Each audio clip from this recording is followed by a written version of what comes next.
Israel should do what it believes is necessary based on the facts on the ground.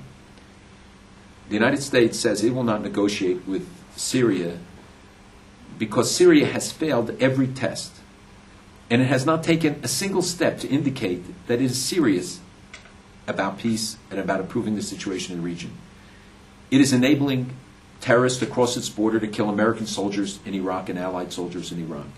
It is allowing Iranian arms to flow to Hezbollah and probably its own as well, and giving support to Hezbollah in Lebanon and destabilizing the Syrian government, and the assassinations of political officials have been attributed to them, as well as many other negative steps. They continue to host Khalid Mashal, the leader of Hamas, and aid and abet Hamas directly and indirectly, and help facilitate the flow of arms to them as well.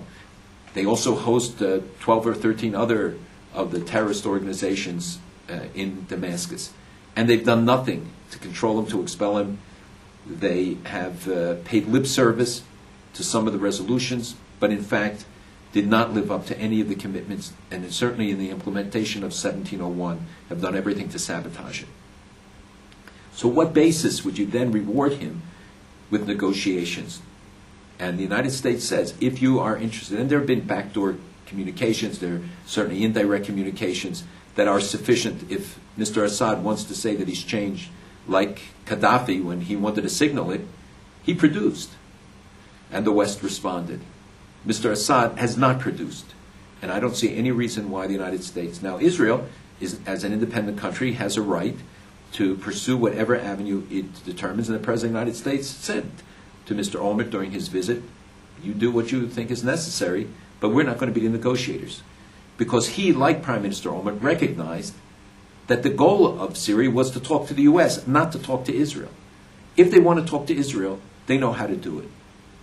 But the fact is that they keep insisting that there would be a mediator. Why shouldn't there be direct contact? If they're truly interested in talking peace, you don't have to have somebody from Washington sitting there. I know that there are a lot of people who have invested time and effort and try to portray this in different ways about the possibilities with Syria. The Syrians embarrassed and humiliated two presidents of the United States and numerous secretaries of state, because each time the last President Assad and this President Assad lied and distorted and misrepresented. And there is no sign that today that this rogue state, this major state sponsor of terror, has decided to change its stripes and to move in a more peaceful and constructive way.